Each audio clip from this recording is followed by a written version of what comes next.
And then I'll share my screen and show you what I've done. So I looked at my, so we are confirming that the recording is on. Mm-hmm. Hide non-video participants. That we can cut that instruction. It's no longer relevant. So I'll take that one out.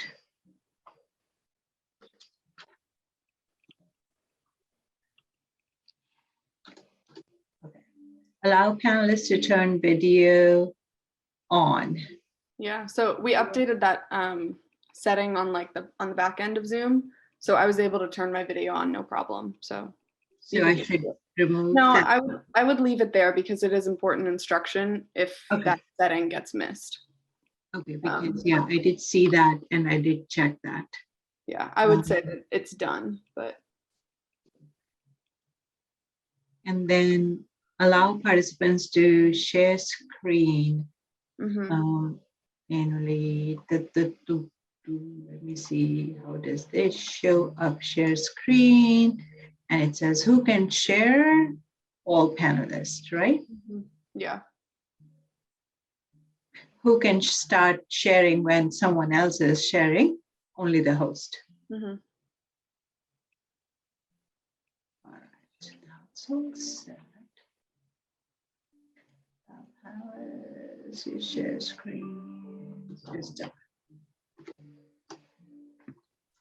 Then don't allow attendees to raise hand. I have fixed that. Just make sure. Yeah. So ask all to unmute. That's checked off. Sorry, I can't. Can you reshare your screen?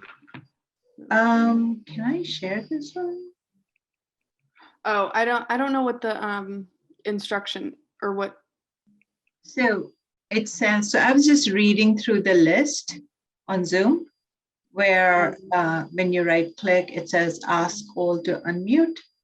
That is not checked, so that will not happen. I don't remember off the top of my head. We would not want the participants to unmute, right? Basically, they can't unmute. I would just try and match the settings to whatever instruction is in the Excel file. Since I can't see it, I can't really process it that well. I'm sorry. No, that's okay. That's absolutely fine. So there's like this screenshot down here. Maybe that'll help show it.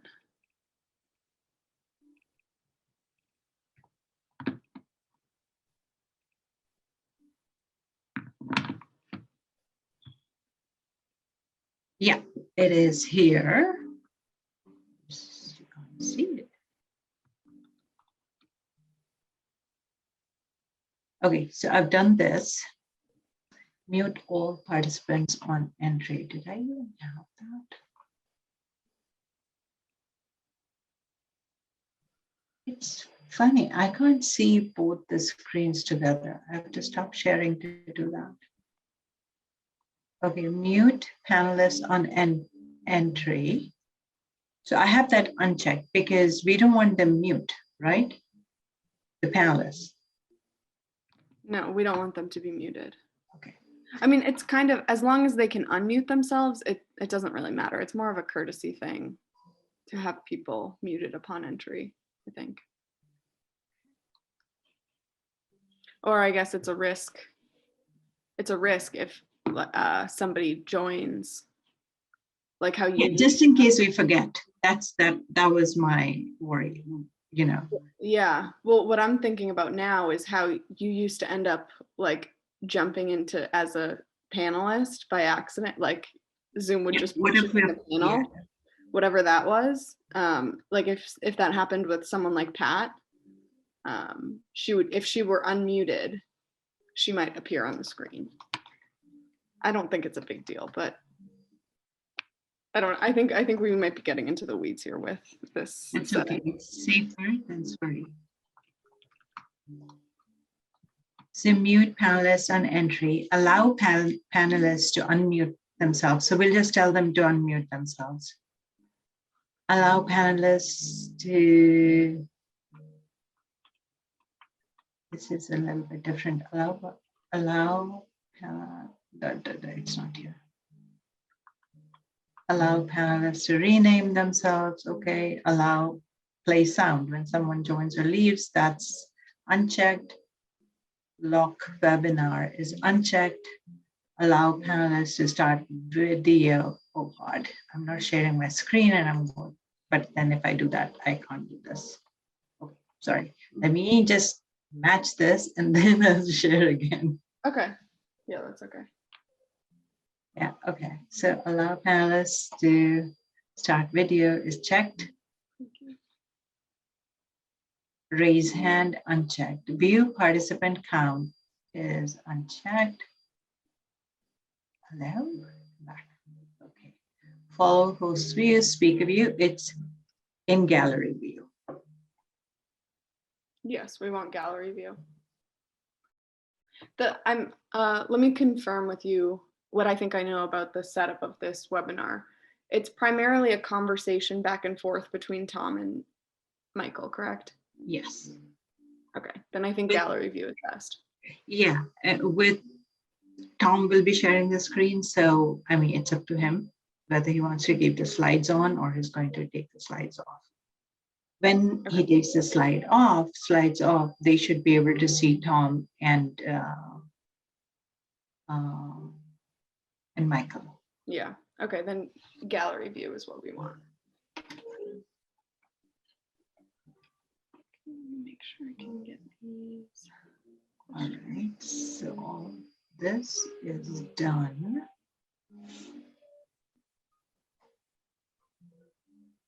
All right.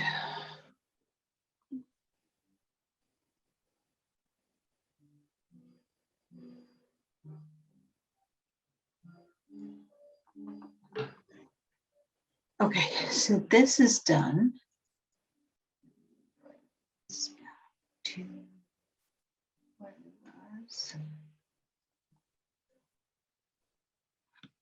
So we are good on this one. And we don't need to do anything, right? We are in this when the participants, when Tom and Michael join. Mm-hmm. Yeah, once they click their link, they'll be here. They should be here any second. Cool. Click mouse to advance slides rather than keypad. So this is Tom's.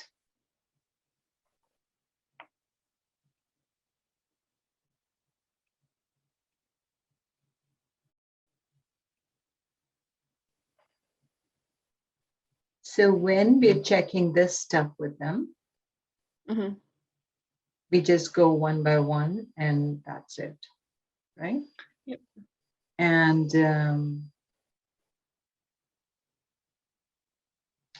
once the broadcast starts, you and I will be mute and there'll be no video for us, for me at least. And you have the questions. Yeah, I'm sitting on the, I have my iPad right here. I'm sitting and waiting for whenever the webinar starts, I'll be in there. So I am waiting for these guys to jump in.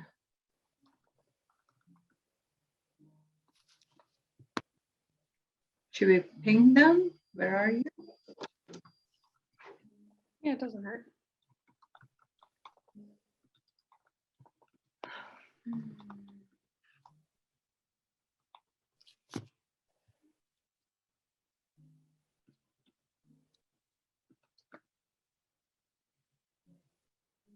Tom is here. So let me just ping Michael then. Hey. Hi, Tom. Hi. All right. Does the room behind me not look chaotic? It's okay. It looks very academic. You look like an editor. I'm going to take both of those comments as a compliment, I think, and thank you very much. And I just want to say you guys are so freaking money. Thank you for having my back. I just feel so much calmer, and that both of you, each of you has just brought a lot. So thank you very, very, very much. Kind of stressed. All right, I'm going to ping Michael and tell him to, pardon my French, but he's French, but get on the fucking call. Oh, I just sent him the thing. All right. Oh, and then I have to, is that him? Is he actually going to join? Is he actually going to show this thing? He did say he would be joining. Rest is your friend, Tom. Oh, fine.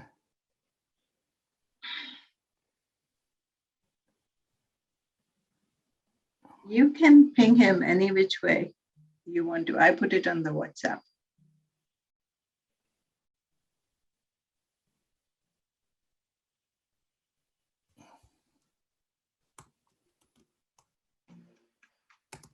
Oh, come on, Michael. Michael.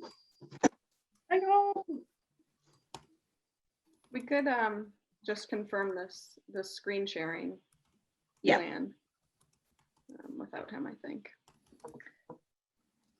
So Tom, what's the screen sharing plan?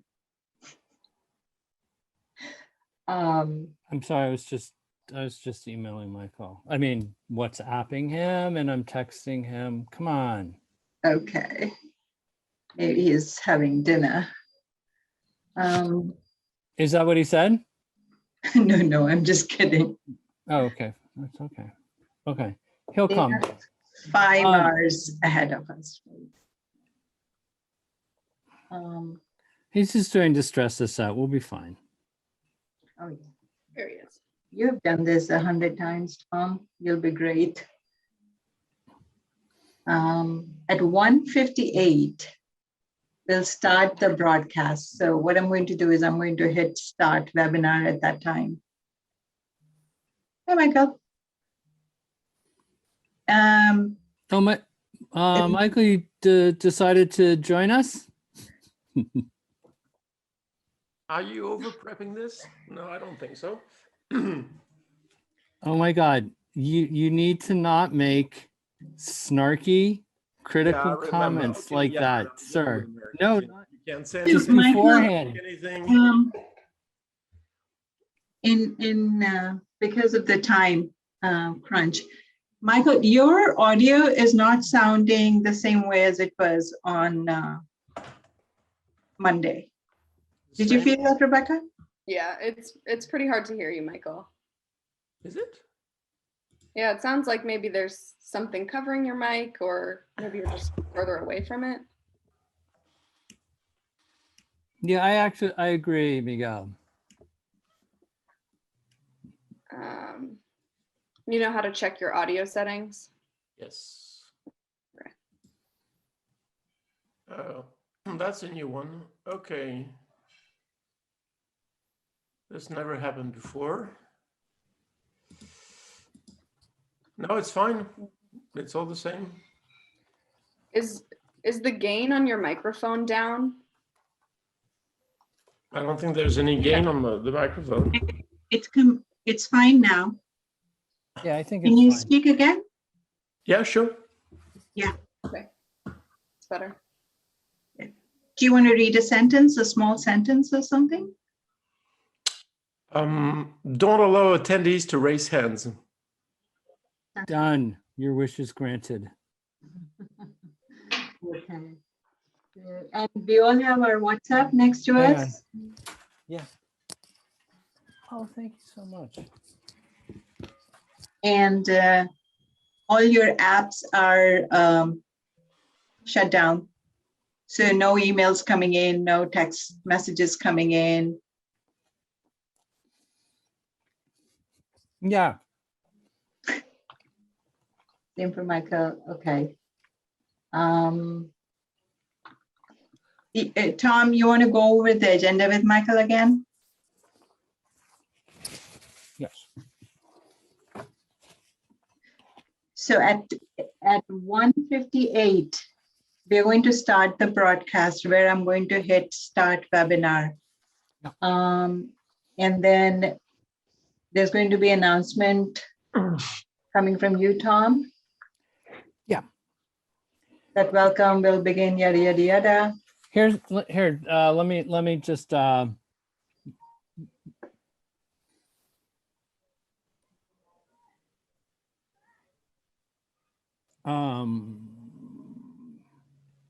boom. Oh, I cannot share screen share while the other participant is sharing. There you go, all yours. I just asked to screen share and it said I can't do that while the You should other be able to do it now. It was because I was sharing. Okay. And, okay. So,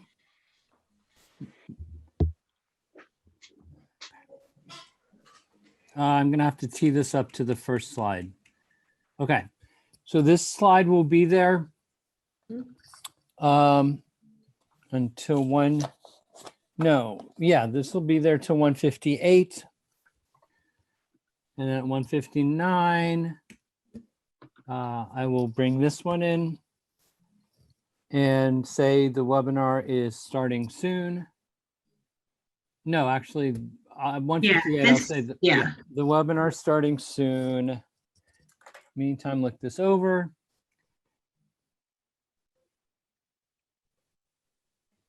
And then at 2, I will put this slide on and welcome people. Yes? Yes.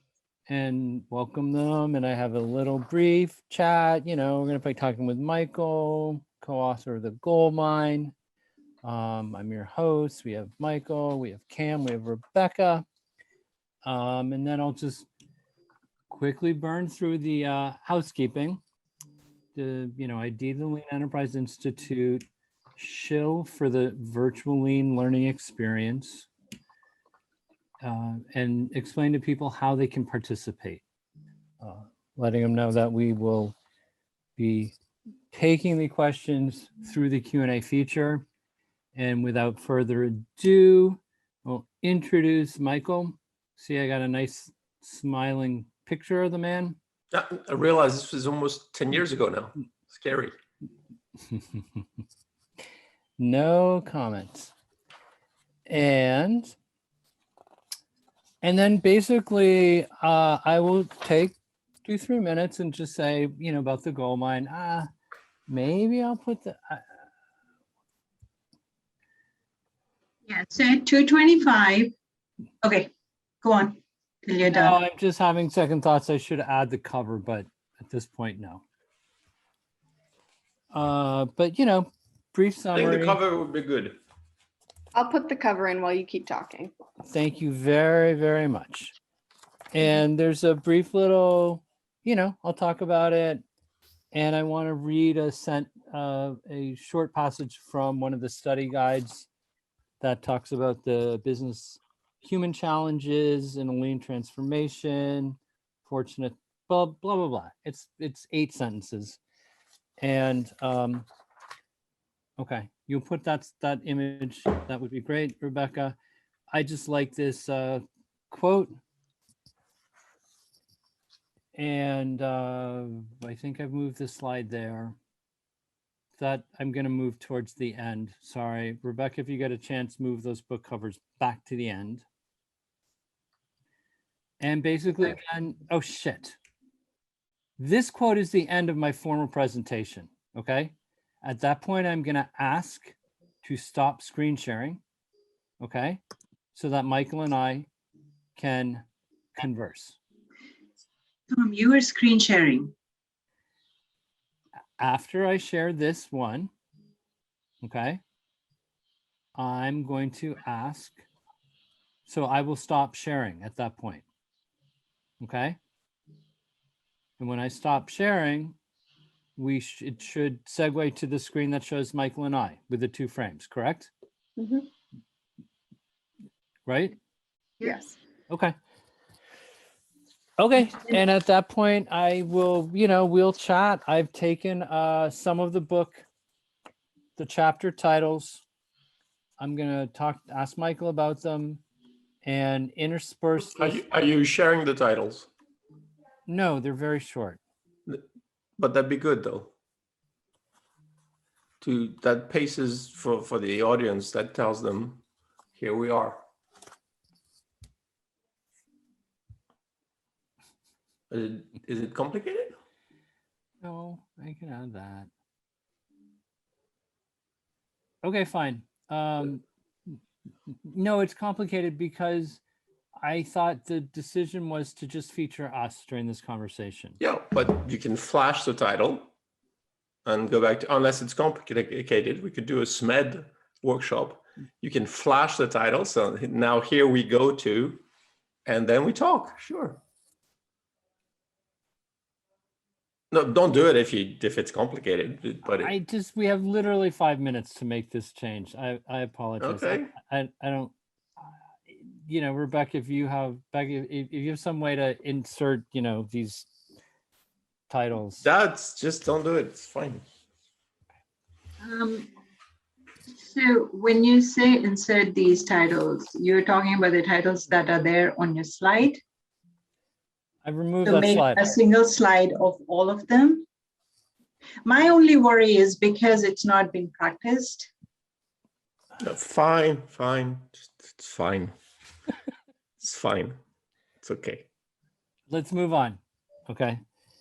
I've highlighted 6 of the 10. Each of them has a little kind of, thing that I want to frame them with, contextualize. And we'll base our conversation on that. That'll go to hopefully 225, not later. By then, I am hoping to see questions from people in the Q&A box.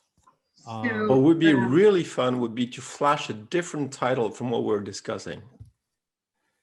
You just to check if anybody's following, So quickly, I'll just insert that. So before the Q&A starts, Tom, you're supposed to let the people know, the participants know, that we are going to start the Q&A and that they're supposed to use the chat. Yeah, I covered that. But they're not supposed to use the chat. They're supposed to use the Q&A section. Okay. Yeah. And I'll be putting the instructions into. Okay. No, that's fine. Thanks, Rebecca. And then at 2:58, I'll tell folks that, I'll run through a couple more slides and say, I'll make a judgment call. If it feels like we have more questions to answer, we'll tell people, please stay longer.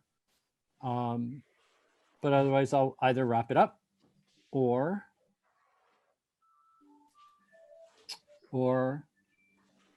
wrap it up or go another 15 minutes.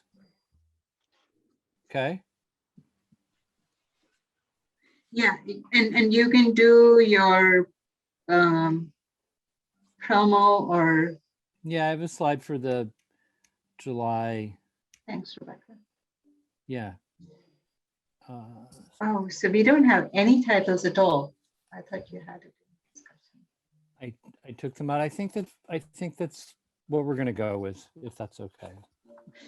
Yeah, and even if I try to insert the slides in now, because the book has so many chapters, you don't really know which ones you're going to hit on, are you? Do you? Yeah, no, I know exactly which ones I'm going to hit on.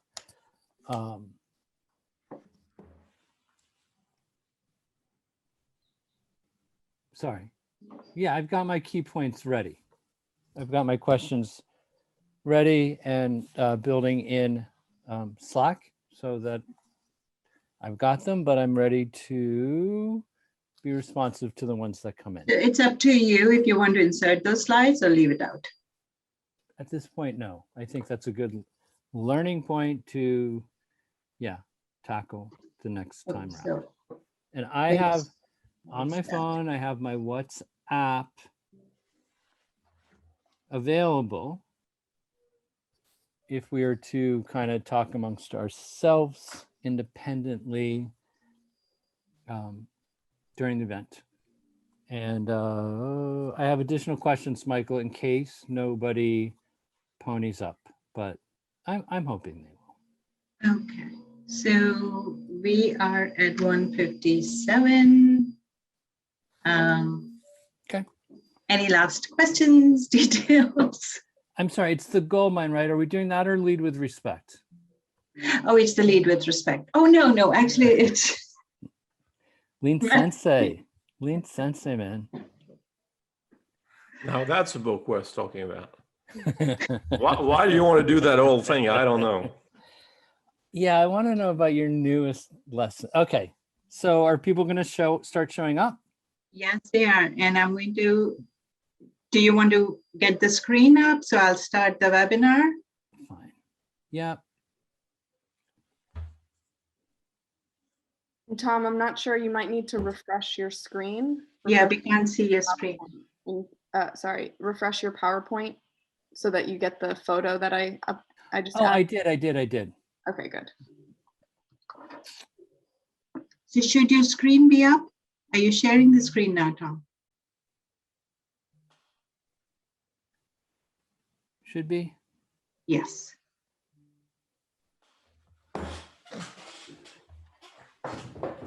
Yes.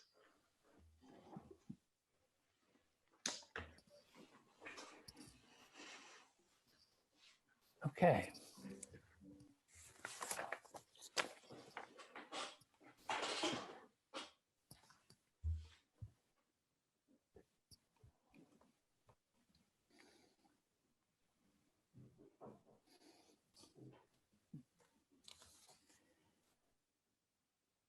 Hey, everybody. The webinar is starting soon. And in the meantime, please take a quick look at this screen, which sets a few housekeeping matters about the format.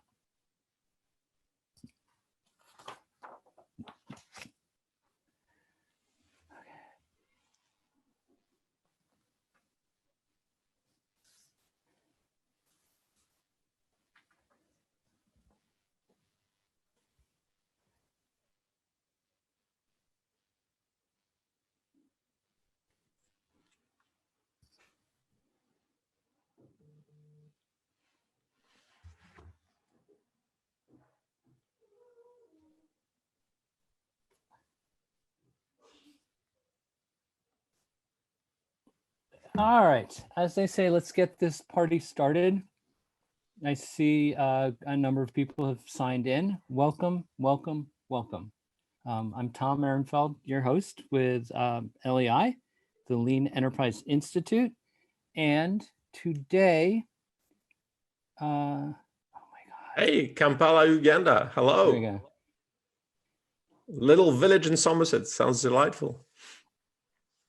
And that is Michael Balle weighing in. Michael is the author of the book. He is the co-author of the book, The Gold Mine, which is published by LEI, which won a Shingo Award. Hey, Rose. Hello.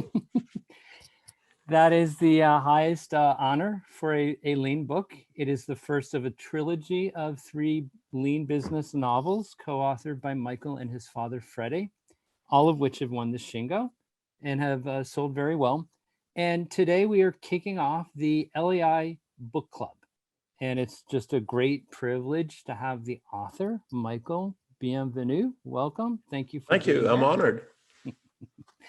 Let me just, a couple of things. I want to get into our conversation. I'd like to just clarify. We are the Lean Enterprise Institute. It is a nonprofit organization located in Boston, Massachusetts, dedicated to advancing lean thinking and practice and sharing what we learn.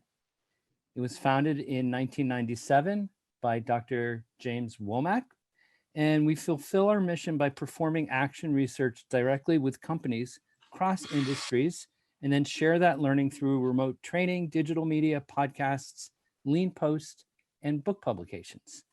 Today's event is our first book club, and thank you for joining us.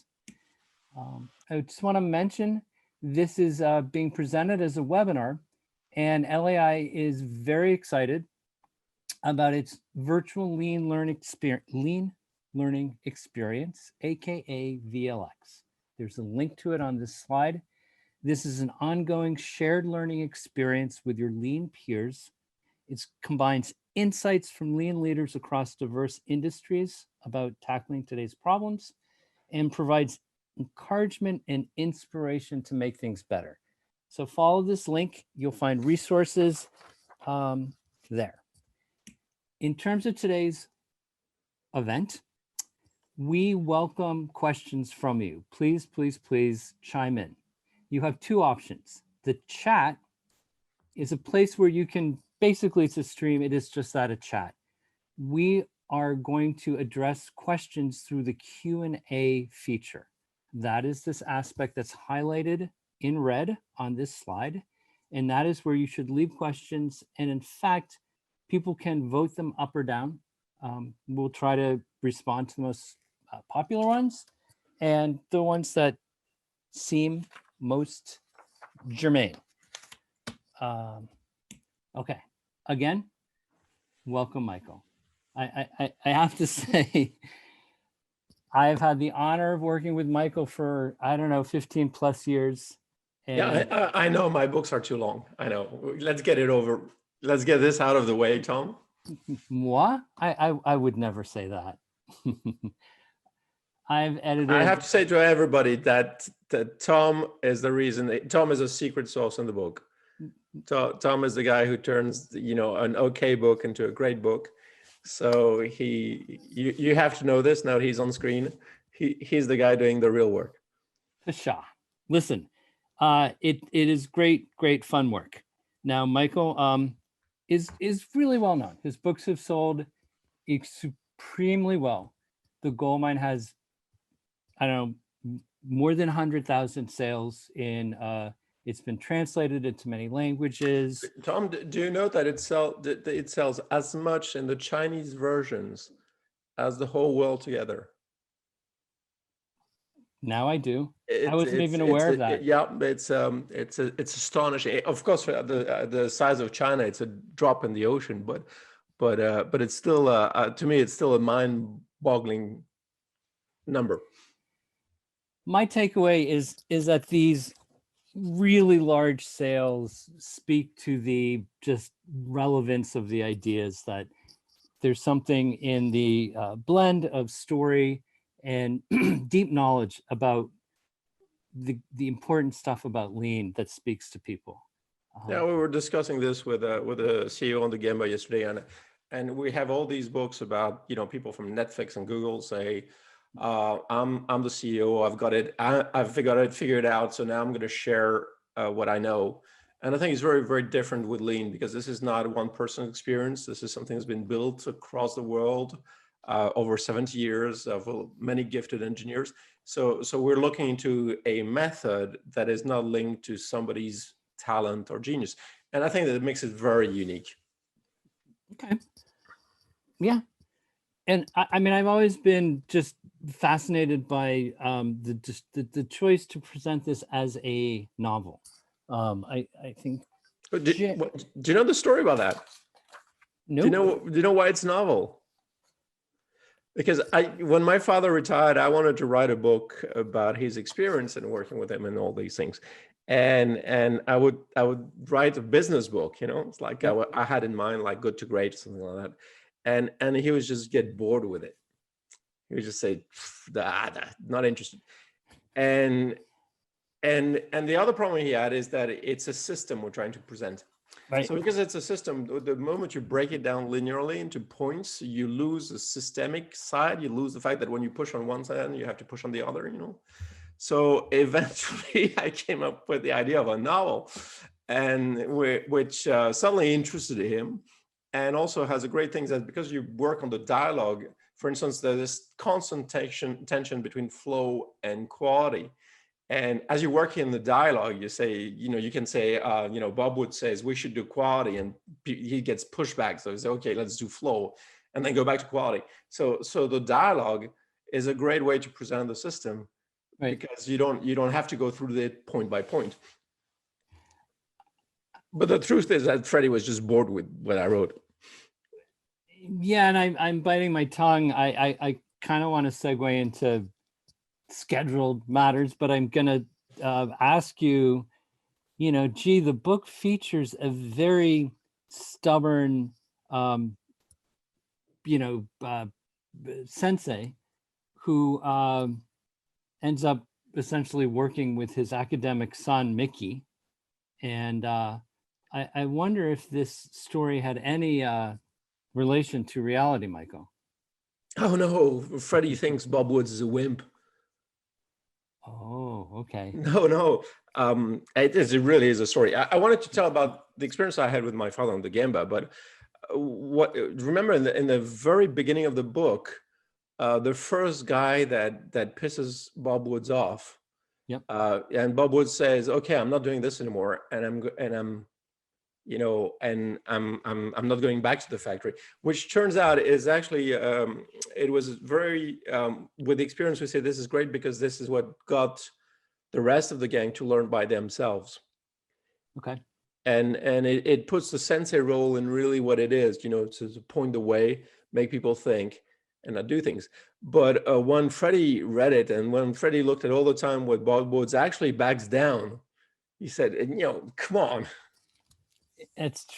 My father, just so everybody knows, my father was CEO of an auto components global company, so these issues were different for him. I'd like to just do a brief segue and talk about what's in this book. So if there might be a few people who have not yet had the chance to read it, and I implore them to do so. But basically, the gold mine explores the human challenges of implementing lean principles. It really is a business book about a system of enterprise in which lean is tapped to enact a transformation from top to bottom, involving everybody. And it really explains in a lot of detail how you use the necessary tools to gain traction. And it challenges us to face the tough human issues that inevitably crop up, when you're doing the work. I'm going to read just a brief passage from one of the study guides we have prepared for the gold mine. There's another one that's 3 parts, but the gold mine is an attempt to capture the human challenges facing leaders in the lean transformation. The company in this story is fortunate to work with a sensei, a true sensei, taken from the Japanese for teacher, or in this case, master, does more than simply teach. He or she makes sure that lean leaders and team members stay on the straight and narrow path of lean outcomes, and that they avoid politics, rationalizations, or other human obstacles. Above all, a sensei helps generate the continuing lean discussion at the heart of continuous improvement. And with that, I'm going to show one more fun slide that comes from the book. And I'm going to ask Becca and Cam, I hope I've acknowledged that they are part of the fabulous team, Rebecca Whitehouse and Kamana Jane, who are with LEI and have done all the supporting work. Can we I'm going to turn off screen sharing. And that should give us a different view. All right. Hey, Michael. All righty. Wow. A lot of people here. All right. Because I haven't seen that to date. So let's talk a little bit about the book, Michael. And I'm going to read some of the chapter titles with a little bit of the key takeaway from it. And this gives us a chance to kind of give a little précis of what actually happens. So the first chapter is titled Profit is King, but Cash Rules.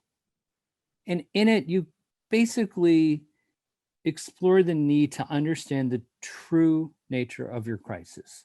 So we are introduced to Phil Jenkinson, whose company is just crushed in a cash crisis, and he is overwhelmed, and there's demand for the products, and he can basically make a profit when they produce them consistently. But beyond that, he is at a complete loss. And so the narrator of the book is a guy, Mickey Woods, a childhood friend, and he reintroduces Phil to his father, Bob Woods, who, along with a crusty pal of his, Harry, challenges Phil with some really kind of focused advice on how to see this mess in front of him. So talk about lean as, I don't know, a clarifying lens for the business in forcing a discipline of understanding what business problem. What are you trying to Well, one of the classic misunderstandings of the book is people think the business story is just context to present the tools. Actually, lean is about business, and it's really about business. It's always been about business, and so we get into the business problem. The business problem has two angles. One is the cash crunch, but the other is the fact that it starts with product development, because Phil is a brilliant inventor. He's invented a new product. There's demand for it. And he buys a facility that makes old products. So you have all through the book, most of the issues are actually engineering issues. Okay. And all lean does is reveal these issues. Now, the other thing, when you read the book again, it's funny how relevant it still is on the manufacturing side. On the cash crisis, something has happened since 2008. Which is that the finance world has taken over to such extent that you can now hide your cash crisis through refinancing. So the pressure we used to have in the 90s to actually get the cash out in order to make the business thrive has largely been hidden in many cases. You know, it all started with Enron, and look, the mess G got itself into, and all these things, because there are so many ways now with the funds and the equity houses and all things to actually buy and sell the company in the process. You know, the idea is that you hide the debt and you sell it on to somebody else who thinks that they can sell it on somebody else. Yeah. So in the business terms, it's part of the thing I think that is happening with lean is that cash is less of a burning issue than it was then, but it really is. So the book is a business book. It's about understanding the cash crisis and understanding the future sales crisis through handling the old products and developing the new products. And in the book, at some point, if you remember, they develop yet another new product, and they need to handle this flow of revenue through the products. Well, what the book does very well in the first couple chapters is it challenges Phil to truly understand the kind of nature of his problem. Like it's a cash crisis, but what is making that so pressing? And it kind of segues into a chapter challenging him to identify the gold in the plant and to view the work through the eyes of the customer. Work becomes value when you deliver a product, when you deliver a finished product that a customer actually wants. And they have to start going, to the factory and identifying what's actually value-adding work and what isn't. What makes the lean so different from any other approach? In the beginning of the book, there's Bob Woods is there with his friend Harry, who's he's a retired purchasing executive, and Harry perfectly describes the business crisis. Okay. But as people do, he does it in very general terms. He's saying, well, your varieties, you need volume, blah, blah, blah. The more volume you have, the more cost you have, the more crash crunch you have a problem with variety, all these things. But then Phil said, well, if you understand this very well, what do I do? And then Harry says, well, actually, I don't know. You have to talk to Bob Woods, because most business problems cannot be solved by financial ratios. So what Bob Woods does, and this is unique to lean, so basically they have a backlog of orders they need to deliver, which is why they have the cash crisis, because the cash is out there in the pocket of the customers, earmarked for them. But since they're not delivering, they can't get it to them. So essentially, the first thing that Bob Woods does, it goes to the factory and shows them all the components, all the semi-finished things, saying, guys, if everything here was magically finished, if the values there and shipped to customers, what shape would be in? And they say, well, would actually be okay. So very concretely, this is, you move from the business generalities to the fact that every single product, you need to move from stage 1 to stage 2 and stage 2 to stage 3 and say, why is it not done? Why is it not moved to the next stage? And you can all of this, and suddenly it becomes a very concrete things you can actually do something about. Right. And it's shocking to Phil, the CEO, because he says, for one, we've already done this with consultants. We've already stripped out the waste. They've already, had a go at this. And two, it's still striking how much waste is there, how many unfinished products are lying about. The number just goes up and up and up. And yeah, but the thing is that what they've done with consultants is fix the organization. And actually the consultants did a good job, which is the funny part, but they haven't fixed the skill thing. When you start looking at it, I did recently in a factory that refurbishes cars. They had cars all over the place. And so I was doing Bob Woods, and I was saying, well, this car, why is it not at the next stage? And this car and this car. And it turns out that every car has a very specific issue that's wrong with it. So it's a skill problem. You can organize all you want, but if you don't have the people who know how to fix the issue to move the car to the next stage, the waste will still be there. And I remember the number of people who tried to copy Toyota plants in the auto industry, and they took the Toyota numbers and they copied the plant. And so there's no room for the car hospital. There's no room for inventory. And then you go, the plant is running. It's a mess because people don't know how to solve the issues.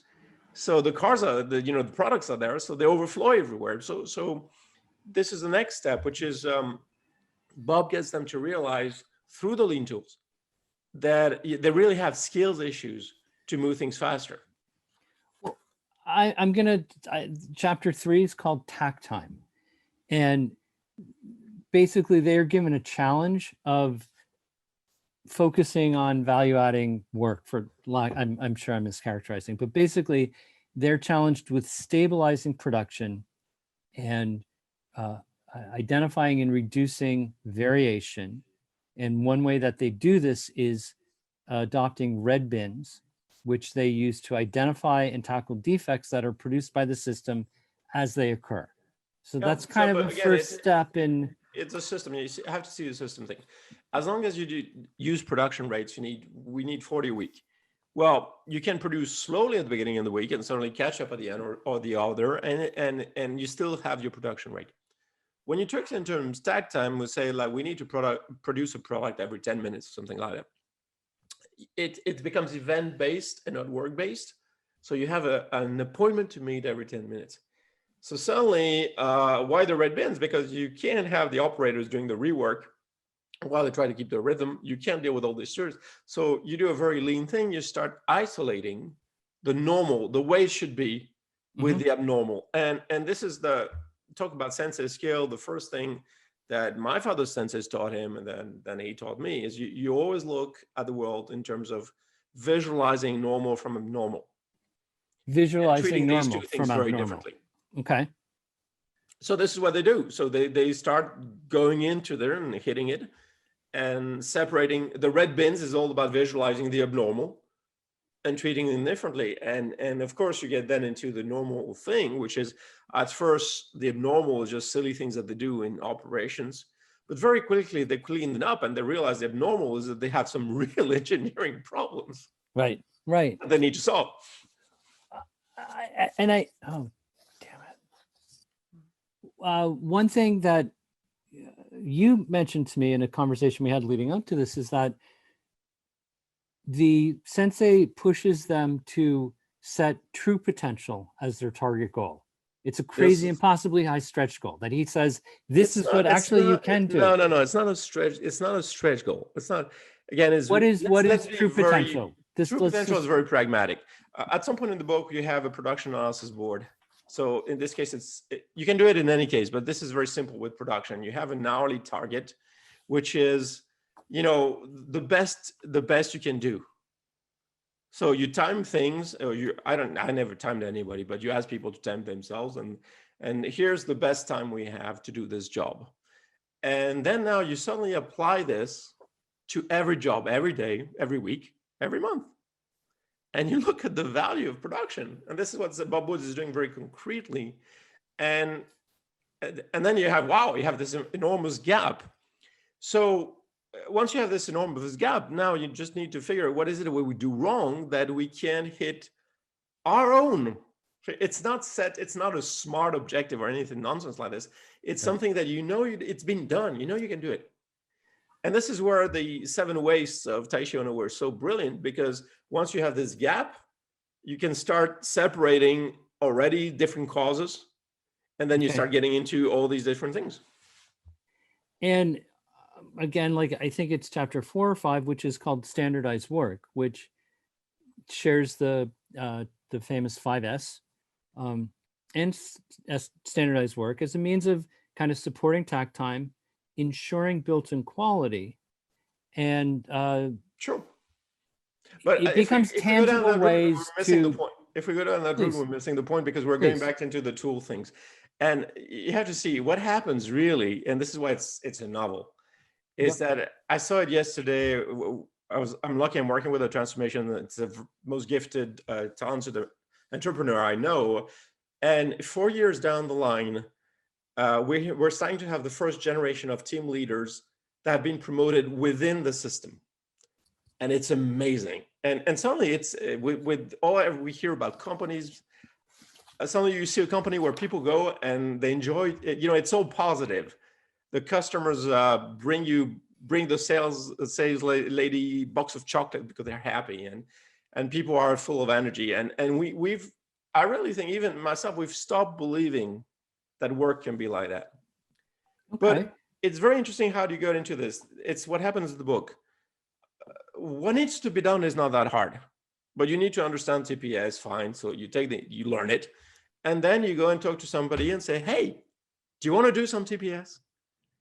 And then essentially they say either yeah or no. Some people say, yeah, sure, let's have a go. And some people say, not on my life, not on my watch, no way, no, can't be done. So your transformation is really shaped by your encounters. And what happens in the gold mine, I remember a question I had early on Gemba Coach was saying, is there always so much conflict in a lean transformation?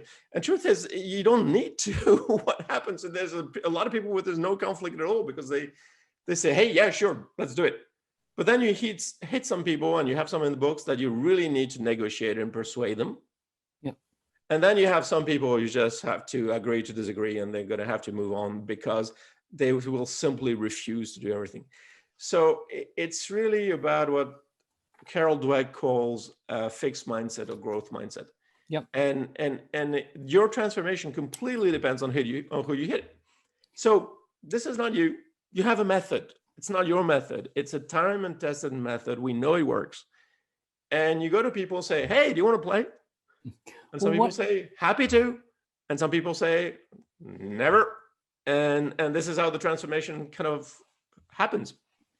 One very, I think, elegant aspect of the book is that because it's presented as fiction or a case or what have you, it very definitely weaves in technical and human challenges. And it really talks about very explicitly how using, say, 5S and standard work doesn't simply achieve kind of quality goals, but it develops esprit de corps, that it's a way of forming teams. And I wonder if you can talk about the heart of lean. What got me interested in lean, and the heart of lean is the day a Toyota engineer told me, in order to make good products, you have to develop people. Our thing in manufacturing, we build products, is monozukuri. The art and the taste and the appetence to make great products. And we do so through what they call hitozukuri, which is developing great people. So it's a long story, but basically as a sociologist, I was fascinated by hitozukuri, which is, what do you mean by making people? And then it took me, I think, 5 years to realize that I couldn't understand making people if I didn't understand making products. So this is how I got into engineering, because it's a sentence, you have to do both. And then it took me yet another 10 years before I understand that the sentence worked in reversed. That yes, you need to develop great people to make great products, but the way you develop people, which is what it shows in the book, the way you develop people is through getting to work them on products, on monozukuri. So this is really the hard intuition of this, is this monozukuri and hitozukuri. And the third term, which is rarer to see, is kotozukuri, which is the management oomph, the leadership oomph, to keep people on these two things all the time. Cool. Which is essentially the debate of the book, because the relationship between Bob and Phil builds because they need to keep people on these two things all the time. One interesting part of the book has to do with its definition of leadership. Bob is a big sailor, and they go to the marina and they watch races and the prepping of races. And he says he suggests viewing leaders as skippers and not as managers or captains. I mean, this speaks to the importance of team leaders and the actual role that you suggest they should be playing. Can you talk about that? Well, the captain is this captain, and there's the Lord Almighty. The captain makes all the decisions, and we have a skipper in the book, which is a bad skipper. So everything he's a bottleneck for everything. Has to be everywhere. It's really is command and control. This is how we imagine the military. Actually, the military, it turns out, has never been like that, because they know it doesn't work. A skipper is somebody who builds a team where everyone knows what they have to do and is on the lookout of abnormal to intervene as a reserve when things happen. So yes, the skipper will make tactical choices, important ones. The tactician says we could go right or left. The skipper decides at some point. But most of the time, the skipper does nothing other than watch out that when something goes wrong, he's there ahead of them to help them do this. But there's another issue in the gold mine that I wrote kind of as a storyline plot, which I didn't realize how important, how true it turned out to be. Now I have more experience. There's this character I'm very fond of, and she comes in all the books, who's Amy, who's the bright spark. She's the life of the party. She's the get things done girl. You know, you have all these hapless blokes going on, oh, I can do this, and Amy just says, oh, just get on and do it, and she brings this energy. And she's head of HR at the factory. Well, it's accidental. She used to work in a burger joint. You know, she understands the really practical things. Yeah. And she leaves the company when it gets interesting. And she completely misses the plot. And we find this out in the subsequent books, is that she's completely missed the plot. And I thought it was a fun device that she actually leaves when it gets really interesting. But it turns out that when you do these things, the first step is getting to just-in-time implementation, which they do in the book, until the last chapter. But this is just entering the room. So you have two things with the systems. You have setting up the system with the people, but then the real juice is in maintaining the system. And this is a very different skill. So again, this is a bit different, you know, people, you have to learn this. So it's funny because with the real work, and Phil, when you meet Phil in the next book, he's a transformed guy. Right. You know, here he's this hapless puppy lost guy. And he comes across in the next book, he looks like Bruce Wayne, you know, and Batman, you know, he's a terrifying guy who knows what he's doing. But the transformation of Phil is not during the setting up of the lean. This is just the beginning. The transformation is learning the skills that once you've got the system working, how do you maintain them? And how do you keep people on this monozukuri, hitozukuri cycle when they're not setting up a new tool or doing something new and shiny? And I think I'm going to ask one final question directly to you and then segue to questions. But I forget if it's the final or the penultimate chapter called The Hijunka Way, where Bob Woods departs. He said, my work is done. It's on you now, Phil. And he basically says to Phil, your job now is to see the big picture, to understand this as a system, to understand the relationship between the JIT shop floor and your MRP, to maintain. Except that it doesn't work out that way. It does it. Because remember what happens then. So Bob Wood says, okay, this is done. You're on your own. And then his old friend, his old sensei from Japan comes. Right. And so they go and pick up at the airport, and they're all very friendly. It's all beers and so because they have so much history. And the sensei comes into the factory and says, huh? You've done this all wrong. It's like, why are you doing this all wrong? Bob-san, what are you doing? And you go, what? Right. And this is such a lean experience. And this is fantastic. What I didn't realize at the time, which is the moment that you switch from setting up the just-in-time system, which is just a system, to actually working the Kaizen to really get exit. This is the Jim Collins good to great moment. And it turns out in the lean manager, Bob Woods is still very much present, but he's in very different presence. Phil is doing the work, and Bob is his friend, and they actually have fun. And the character there is the hapless Andy Ward, plant manager who has to deal with all these and has these two jokers. You're just having fun with it. Right. So which is exactly what happened with Bob Woods and his sensei. So we're saying something. And to conclude it, before we go to questions, I'd like to say that one thing I'm only very recently learning. From the start, from working with my father from the gold mine, I realized that you can do lean with consultants. You have to have a sensei mentoring the CEO. The CEO needs to understand the system. Okay. But we're so captivated, we're so conditioned by this idea of execution that I thought that the CEO gets it and then gets his guys to execute. I didn't realize that in the real transformation, I've been lucky, I've been working with, say, I don't know, a dozen real transformations. What really works is when the line of mentoring is happening. When the CEO mentors somebody and then they mentor somebody else. And so you have a tradition of learning, and this is really where miracles happen. So again, we were so conditioned by this idea that Taylorist idea, somebody thinks and the rest do, right, that we find it so hard to get into this thing. No, it's really about everybody learning every day. Right. That it's more important to develop problem solvers than to solve problems. That's it. Yeah.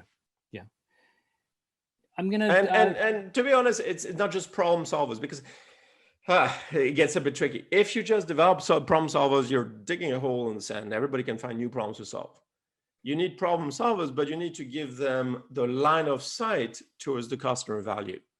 That's Tracy's term. I love it. It's Tracy Richardson's term, line of sight. So the whole visual system is there to tell you what a problem is or not. The Kanban is there to tell you what a problem is not for the customer.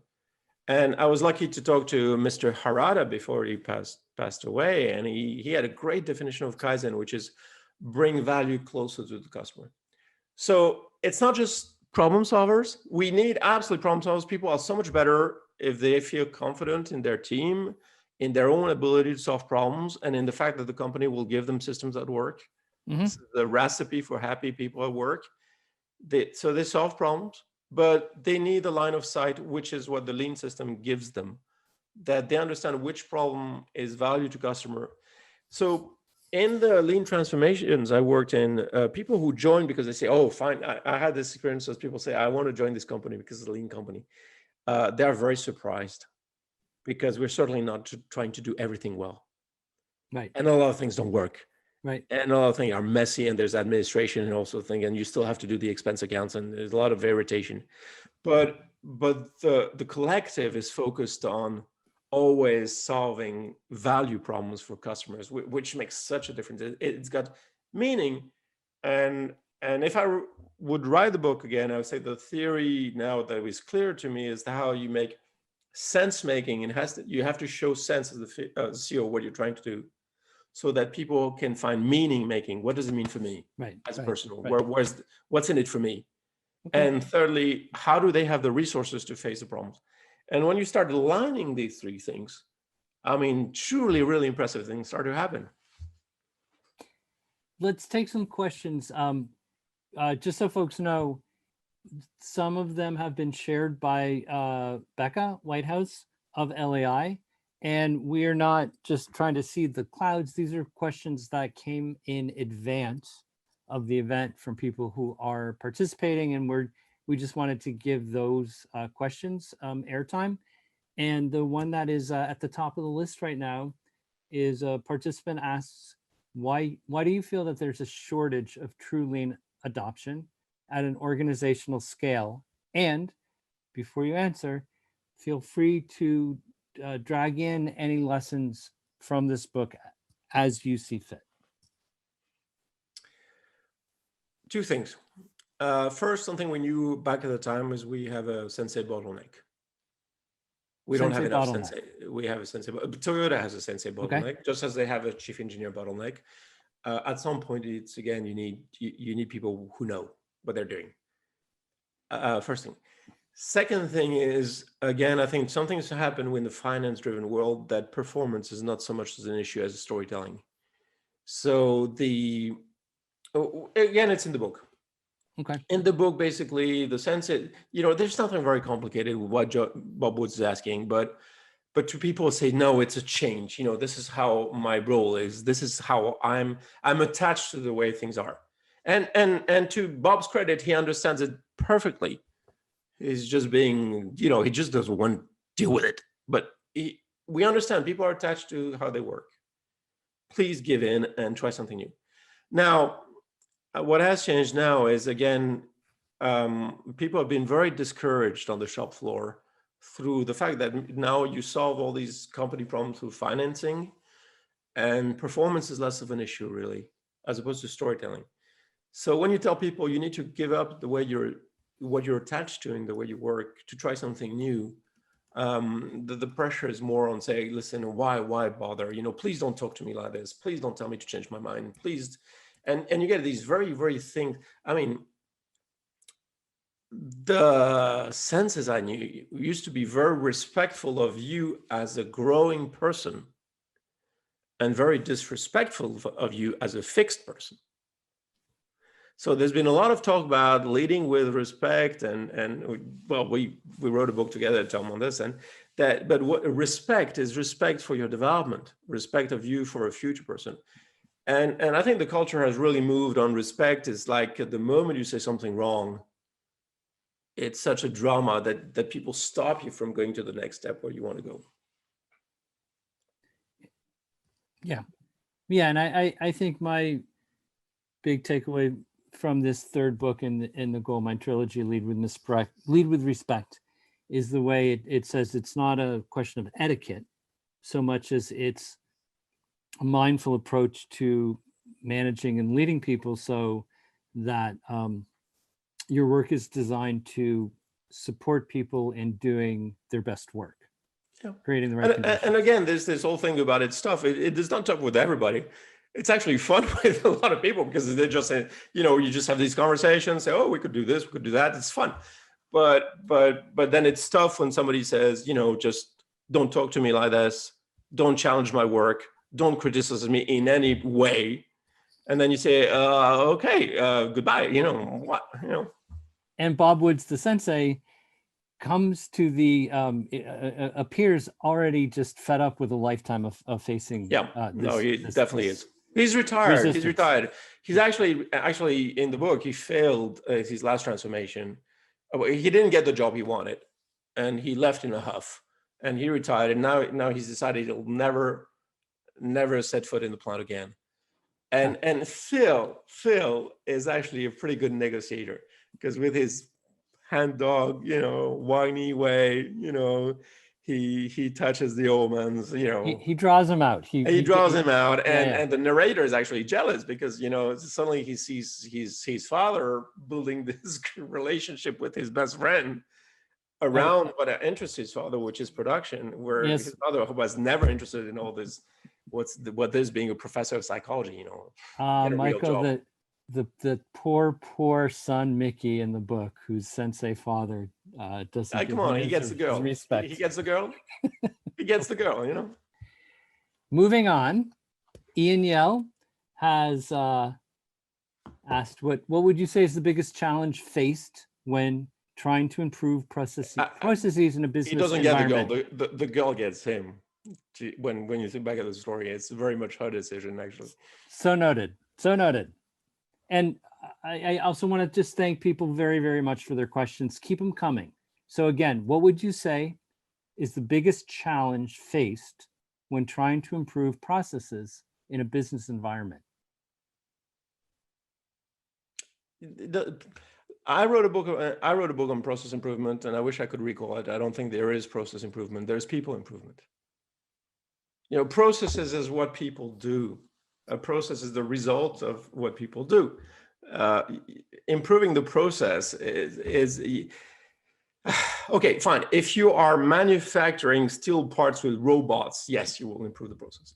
Beyond that, it's improving how people understand their work and improving their insights into their methods, their initiatives, and how they work together.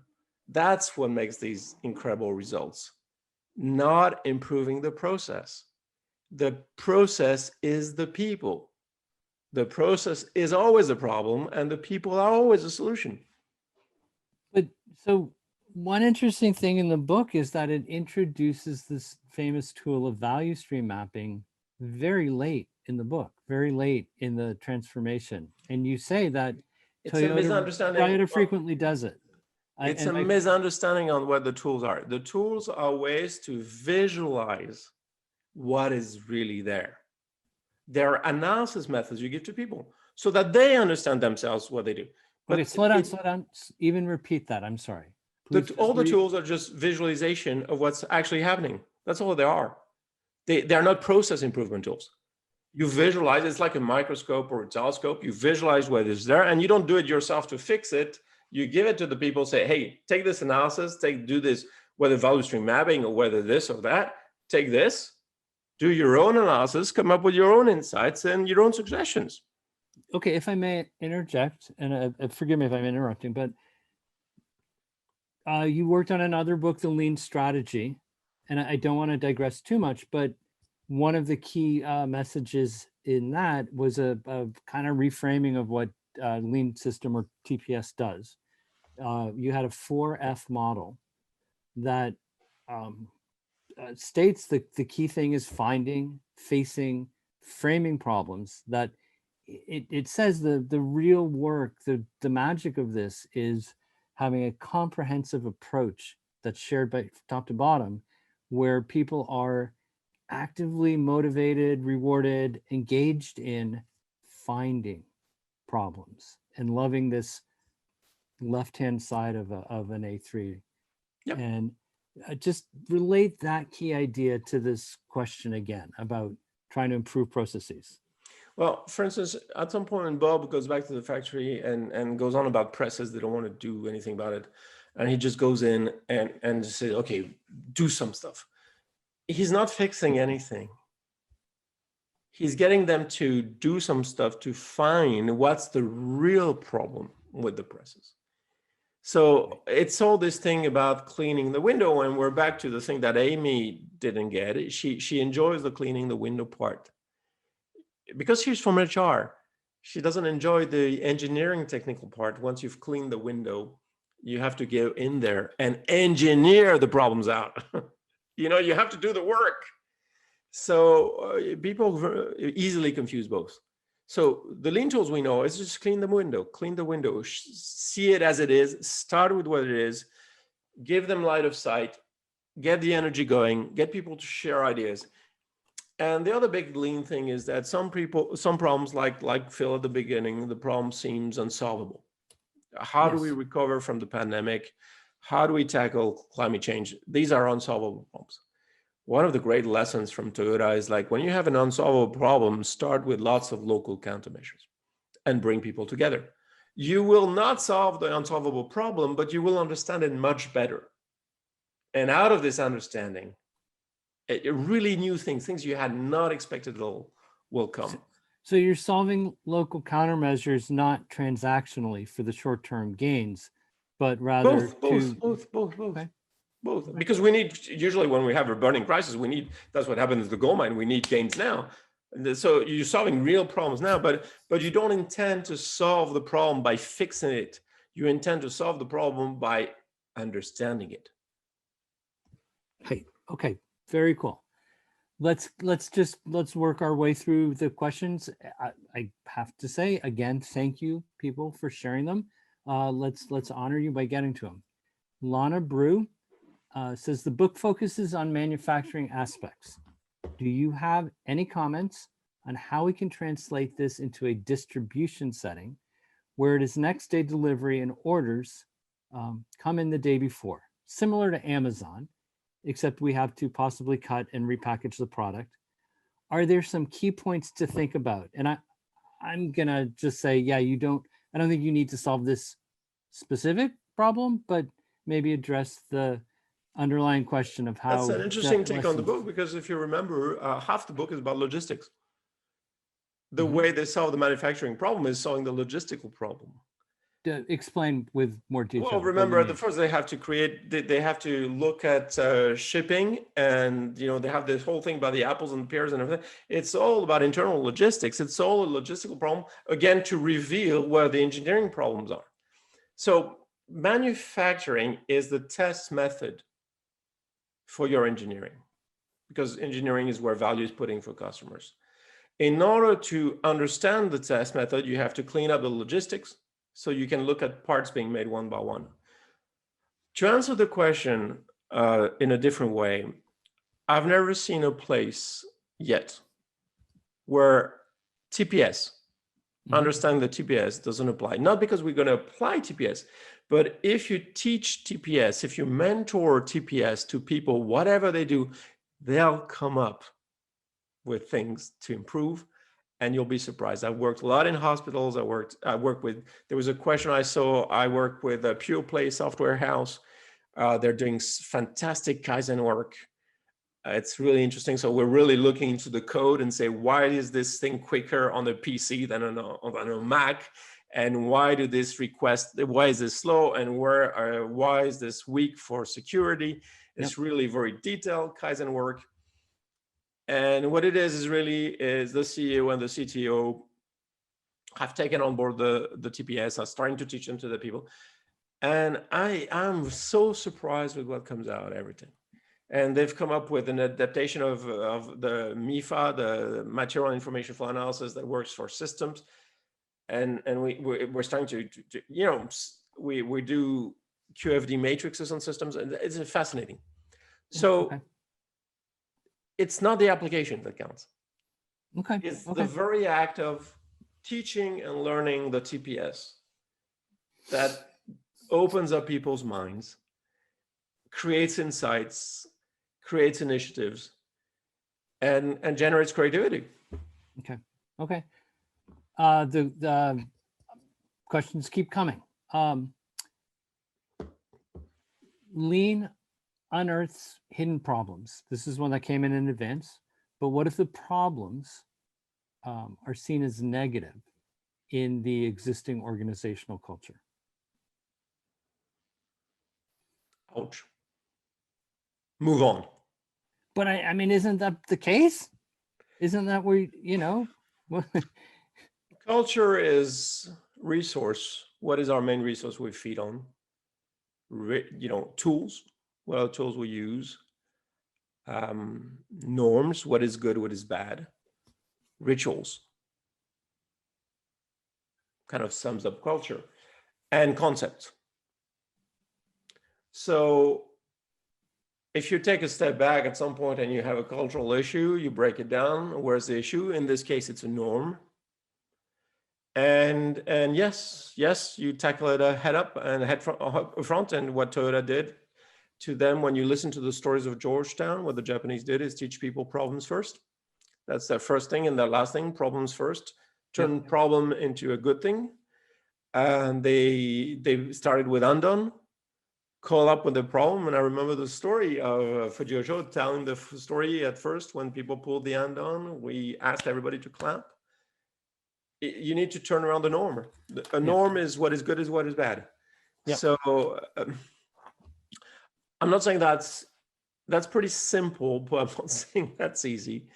And again, this is easier when you know what you're doing in terms of understanding what you have in front of you. Having to overturn a norm is not easy. I was talking about this pure play company. We had to overturn norms in terms of Kaizen being put into promotion plans and pay plans and things like that. And people are very attached to these norms, and that's not necessarily easy. Again, when you understand it, okay, you do it, but it's not easy. Excellent.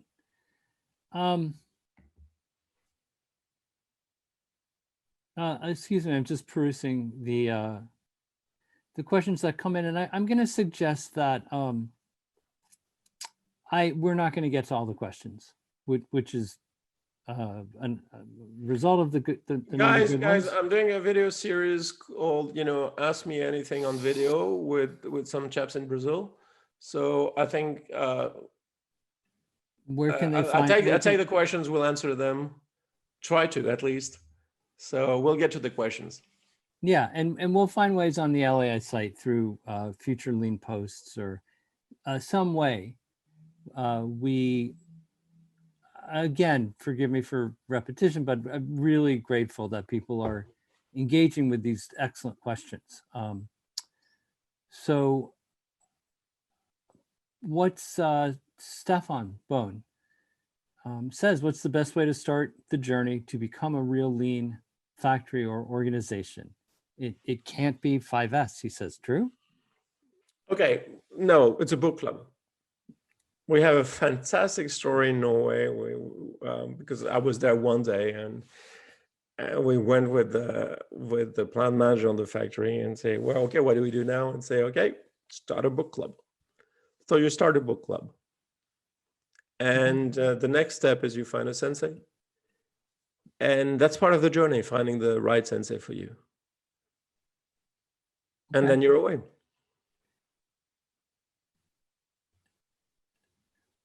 I am going to go so far as to suggest a few books, if I may.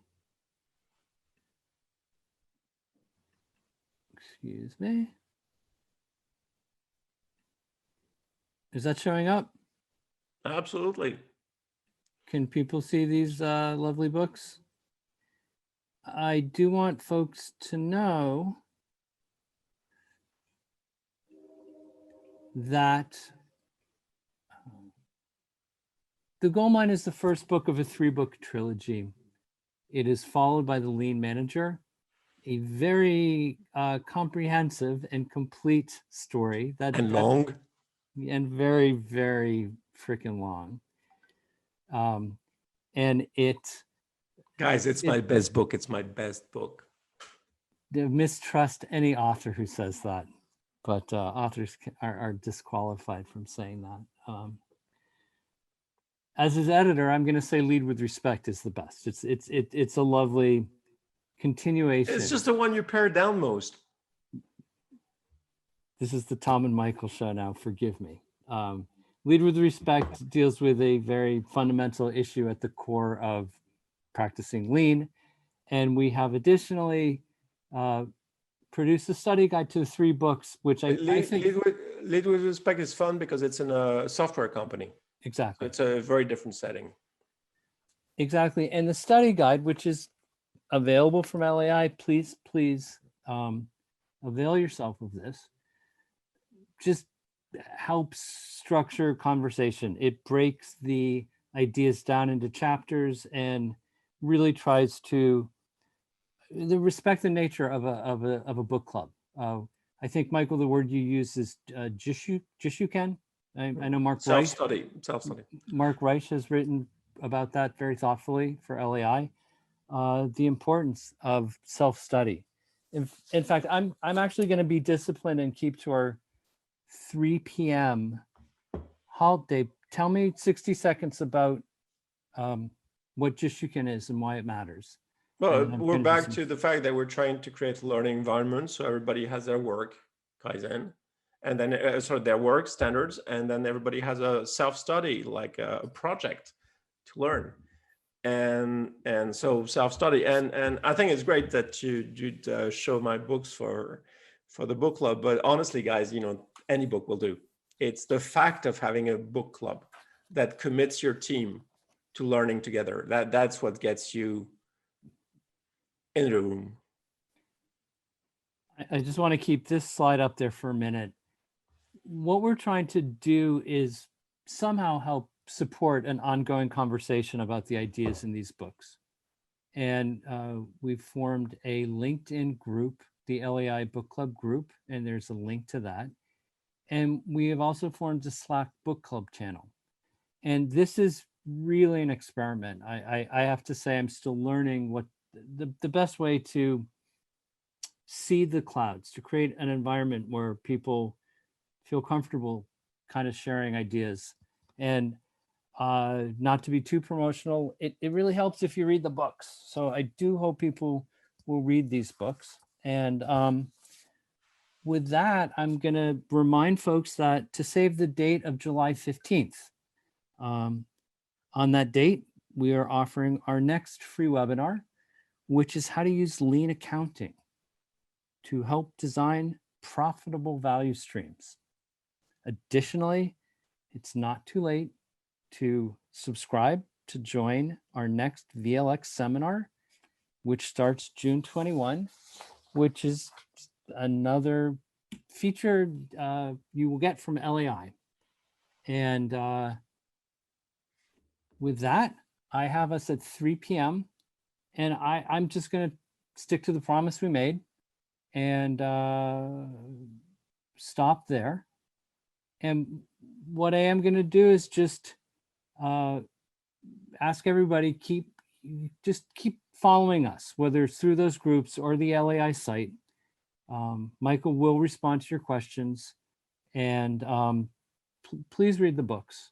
I'm just saying that it's not just a kind of a tout. I think, Michael, I think you and Freddy did a great job, and it taught me. And you. I mean, we did. It's a team effort. We did a great job.